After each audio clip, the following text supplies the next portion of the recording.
할렐루야. 하나님의 은혜가 오늘도 함께하기를 간절히 바랍니다. 하나님은 하나님의 백성이 거룩한 삶을 살기를 원하세요. 지난 날에는 하나님의 거룩함을 쫓지 않냐고 우상을 숭배하고 또 하나님의 말씀을 거역하여 죄를 짓고 했던 그 모든 일들을 다 하나님께서 참으로 새롭게 변화가 되어서 거룩한 삶을 살기를 원하세요. 자, 그래서 하나님께서는 그 거룩한 삶을 살도록 하기 위해서 성전을 다시금 짓고 또 그것을 측량하여서 다시금 하나님을 섬기는 삶을 살아가도록 하나님께서 환상을 보여준 거예요. 자, 근데 이 성전을 세워나가는데 그리고 또한 성전된 삶을 살아가는데 하나님께서 구별하여서 거룩하게 준 땅이 있어요. 그 땅이 바로 가나안 땅이고 또한 그 땅이 바로 예루살렘인 거예요. 자, 근데 이 예루살렘을 하나님께서 거룩한 땅으로 구별시켜 줘야지 되잖아요. 그리고 거기에서 거룩한 삶을 살아야 되는데 이게 바로 하나님의 뜻인 거죠. 그래서 어떻게 이 땅을 하나님이 거룩하게 구별했느냐? 거기 1절에 이런 말씀을 했어요. 너희는 제비 뽑아 땅을 나누어 기업으로 삼을 때 한 구역을 거룩한 땅으로 삼아 여호와께 예물로 드릴지니 그랬어요. 가나안 땅을 제비 뽑아 분배해 줬잖아요. 근데 제비 뽑아 분배해 줄 때에 거룩한 땅으로 하나님 앞에 한 구역을 분별하여서 드리라는 거예요. 그 거룩한 땅을 45장 1절에 뭐라고 표현했냐면은 길이가 25,000척이고 넓이는 10,000척이다. 근데 이게 10,000척이라고 했는데 거기에 그 10,000척이 아니라 거기 70인 역에서 번역한 것은 20,000척이라는 거예요. 어쨌든 그렇게 해서 그 구역 안에 전부가 거룩하리라. 하나님은 하나님이 주신 그 땅 가운데에 제비 뽑아서 한 구역을 거룩한 땅으로 삼고 하나님 앞에 바치해 주기를 원한 거예요. 그러면 그 거룩한 땅에서 어떻게 삶을 살아가느냐? 여기서 땅을 구별하여서 거룩한 땅으로 하나님 앞에 예물로 드려라 라고 하는 것은 그 땅은 우리의 삶의 터전이에요. 그러므로 거룩한 땅이라고 하는 것은 거룩한 삶을 살 것을 말씀하고 있는 거예요. 오늘 우리가 이 세상에서 그리고 이 세상 땅에서 발딛고 살고 있지만 이 세상의 땅 가운데 바로 하나님께서 교회라고 하는 것을 세워주신 거예요. 그래서 이 교회라는 것을 세우셔가지고서 하나님을 섬기고 또 하나님의 거룩한 백성으로서의 삶을 구별되어 살기를 원하시는 거예요. 그래서 마치 이 에스겔이 이 환상을 통하여서 제비 뽑아 거룩한 땅을 구별하여 하나님 앞에 드린 것처럼 오늘 하나님은 이 땅을 그리고 또한 이 교회를 통하여서 하나님 앞에 예물로 드려지고 또 하나님께서는 거룩한 땅으로 구별하여서 거룩한 삶을 살아가는 터전, 거룩한 삶을 살아가는 공동체로 삼아 주신 거예요. 그러므로 하나님의 뜻에 따라서 거룩한 삶을 이 교회를 통하여서 펼쳐나가는 은혜가 우리 모두에게 있기를 간절히 바랍니다. 그러면 이 거룩한 땅을 이렇게 구별했는데 2절에 보니까 그 중에서 성소에 속할 땅은 길이가 500척이요 넓이가 500척이니 네모가 반듯하며 그 외에 사방 50척으로 전원이 되게 하되 그 거룩하게 구별된 그 땅 가운데에서 성소를 만들 땅을 또 정하신 거예요. 여기 성소라고 하는 것은 성전을 얘기한 거예요. 성소를 성소에 속할 땅을 500척씩, 그래서 가로가 500척, 세로가 500척. 그러니까 어떻게 되죠? 정사각형이 되죠. 여기 성경에서는 네모 반듯하며 그랬어요. 하나님께서는 하나님의 성전을 세우시는데 왜 네모 반듯해야 돼요? 바로 이것은 오늘 우리의 삶이 하나님 앞에 예배하고 또 예물로 드려지는 삶을 살아갈 때에 바르게 사는 삶, 바르게 예배하는 삶을 살기를 원하시는 것을 이 땅을 통해서 표현해주고 있는 거예요. 그리고 거기 4절에 보니까, 그리고 3절 말씀해 보니까 측량한 가운데에서 길이 25,000척을, 넓이는 10,000척을 측량하라. 그리고 그 안에 성소를 두어라 그랬어요. 그리고 4절에 가서 그것은 성소에서 수종드는 제사장들, 곧 하나님께 가까이 나가서 수종드는 자들에게 주는 거룩한 땅이다 라고 했어요. 앞에서 보니까 1절에 25,000척이요 넓이는 10,000척이라 그랬잖아요. 근데 여기에서 원래 그 60인역에 70인역에서는 20,000척이다 이렇게 표현했죠. 근데 길이가 25,000척, 넓이가 20,000척인데 그 중에서 여기 4절에 보니까는 3절에 보니까는 길이 25,000척 똑같죠? 넓이는 10,000척. 그럼 어떻게 돼서? 앞에서 거룩하게 구별한 땅의 절반이네. 거룩하게 구별한 땅의 절반을 또 나누게 한 거예요. 그래서 거기에서는 뭐 하느냐? 성소에서 수종드는 제사장들, 곧 하나님께 가까이 나가서 수종드는 자들에게 주는 거룩한 땅이다 그랬어요. 아하, 그 거룩하게 구별한 땅의 절반은 제사장들을 위한 땅이네. 그 제사장들이 거기에서 집 짓고 그 다음에 성소를 위한 그렇게 살아가는 땅을 하나님께서 구별시켜 준 거예요. 그리고서 5절에 길이는 25,000척을 넓이는 10,000척을 또 측량해서 성전에서 수종드는 레위 사람들에게 돌려 그들의 거주지를 삼아라. 그리고 또 1절에 나와 있던 그 25,000척 넓이 20,000척 이 땅의 또 절반을 이번에는 누구를 위해서?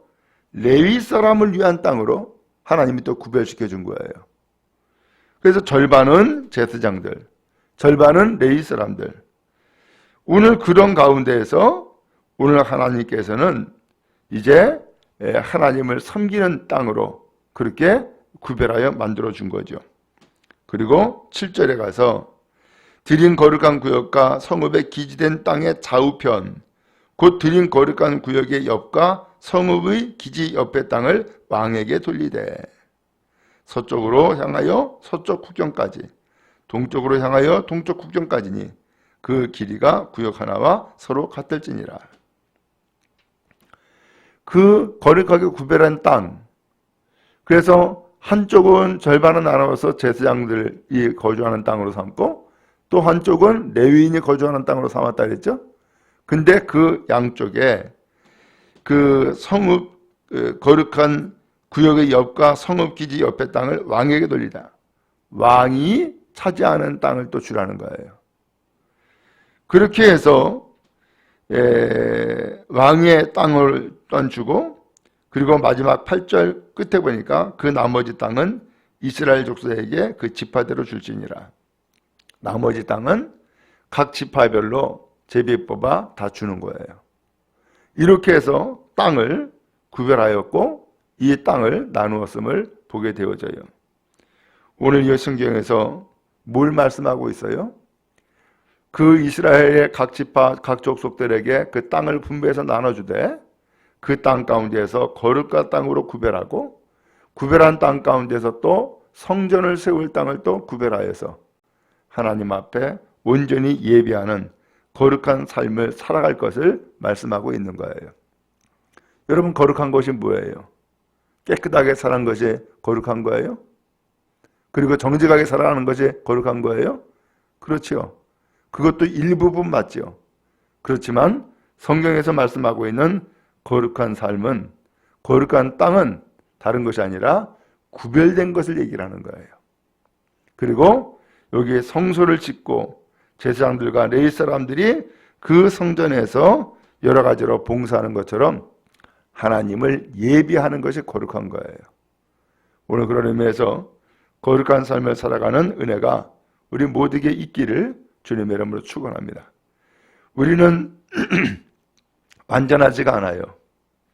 그렇기 때문에 하나님께서는 완전하지 않은 것을 알기 때문에 완전하지 않은 오늘 우리가 하나님 앞에 예배함으로써 거룩한 삶을 살아갈 수 있도록 은혜를 베풀어 주시는 거예요. 그러므로 하나님 앞에 거룩한 삶으로 나아가는 우리 모두 다 되기를 간절히 바랍니다. 그 다음에 또 하나 9절에 보니까 하나님이 또 말씀하신 거예요. 이스라엘의 통치자들아 너에게 만족하니라. 너희는 포악과 겁탈을 제거하여 버리고 정의와 공의를 행하며 내 백성에게 속여 빼앗은 것을 그칠지니라. 주 여호와의 말씀이니라. 그 과거에 백성들을 속이고 빼앗은 것을 그치는 삶, 그리고 하나님의 말씀을 따르는 삶, 바로 이것을 또 거룩이다라고 표현을 한 거예요. 그러면서 어떻게 살기를 원하신 거예요? 바로 보니까는 포악과 겁탈을 제거하고 정의와 공의를 행하며 그랬어요. 정의롭게 살고 공의롭게 살아가는 삶, 바로 그것이 하나님이 원하는 삶의 모습인 거예요. 과거에 포악하고 겁탈했던 이 모든 것들을 다 제거시키는 거예요. 속이고 빼앗은 것, 다 그것을 끊어버리는 거예요. 그리고 이제는 오직 정의와 공의로 삶을 살아가는 거예요. 그래서 10절에 너희는 공정한 저울과 공정한 에바와 공정한 밭을 쓸지니 그랬어요. 이거 전부 다 저울의 추들이에요. 똑같이 적용하라는 거예요. 똑같이 공평하게 살아가라는 거예요. 바로 이것을 하나님께서는 우리에게 이렇게 살아야 된다라고 알려주고 계시는 거예요. 그리고 이제 하나님 앞에 예물을 드리라는 거예요. 13절에 보니까 너희가 마땅히 드릴 예물은 이러하니, 그러면서 마땅히 드릴 예물, 하나님 앞에 당연히 드려야 될 예물이 있다는 거예요.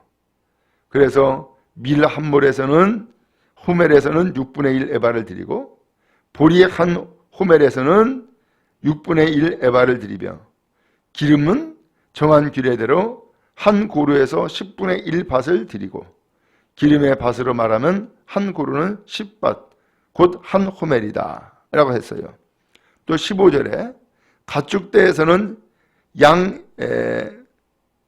가축대에서 200마리에서는 어린 양 한 마리를 드리고 그 다음에 이것을 속죄하기 위해서 소제와 번제와 감사제물로 삼아라 그랬어요. 그래서 짐승 가운데서는 200마리 가운데서 한 마리를 양으로 선택을 해서 하나님 앞에 바치라는 거죠.